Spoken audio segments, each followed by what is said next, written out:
Bon, toujours dans le gabarit A, on va faire un bouton qui permet d'aller vers la gauche et un bouton qui permet d'aller vers la droite. Donc autrement dit, un bouton qui permet d'aller à la page suivante et un autre qui permet de revenir à la page précédente. Ça, c'est une petite flèche. Oui, vous allez par exemple faire une petite flèche ou faire... ou ça pourrait être une image importée aussi. Ici, on n'a pas énormément de temps, donc je fais les choses rapidement. Outil polygone, je clique, voilà. Avec la flèche noire à côté de l'objet sélectionné, je vais avec la touche majuscule enfoncée le tourner. Voilà. D'accord? Avec la flèche noire, en enfonçant la touche Alt, je le duplique. Je vais le tourner dans l'autre sens, en enfonçant la touche majuscule. Voilà. Bon, c'est bien. Et les ombres sont cohérentes. La lumière vient d'en haut à gauche. Parce que quand on fait une symétrie, parfois les ombres ne sont pas bonnes.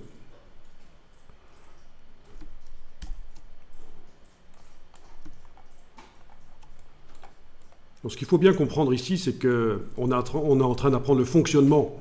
Vous êtes en train d'apprendre le fonctionnement de la navigation dans un PDF interactif. Et donc, au niveau du look, au niveau de l'aspect, on s'en occupe pas trop. Mais on est bien d'accord, c'est pas génial, c'est un peu moche. Hein. Non, parce que après, il faut faire le transfert de ce que vous apprenez.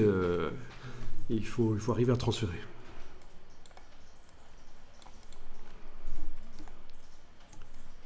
Eh bien, ces deux triangles doivent être transformés en boutons. Et bien, évidemment, je ne les groupe pas avant de faire ça, parce qu'il faut qu'ils restent indépendants, ces deux boutons. Il faut qu'ils restent indépendants. Bon, celui-là, je vais l'appeler page précédente. Au niveau du nommage des boutons, évitez d'utiliser des accents. Parce que, on ne sait jamais, au niveau de la programmation, ça peut poser des problèmes.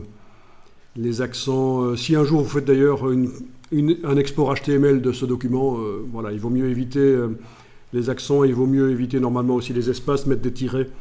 Il faut éviter des noms de plus de 32 caractères. Donc, pas d'accent, pas d'espace, pas plus de 32 caractères. Pas commencer par un chiffre.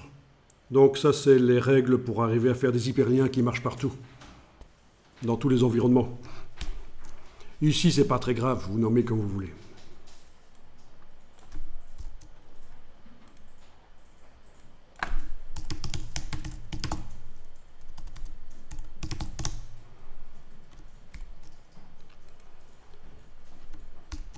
Ok, au niveau de l'action. Oui, atteindre la page précédente, et celui-là, atteindre la page suivante.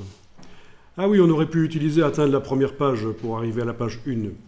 Oui, mais enfin, si jamais votre table des matières est en page 2, vous savez comment on le fait maintenant. D'accord?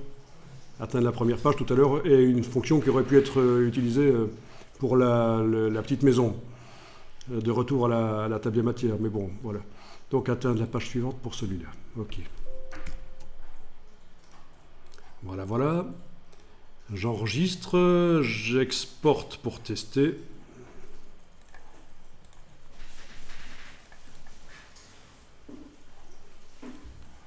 Ok. Alors, ben ça fonctionne. Parfait.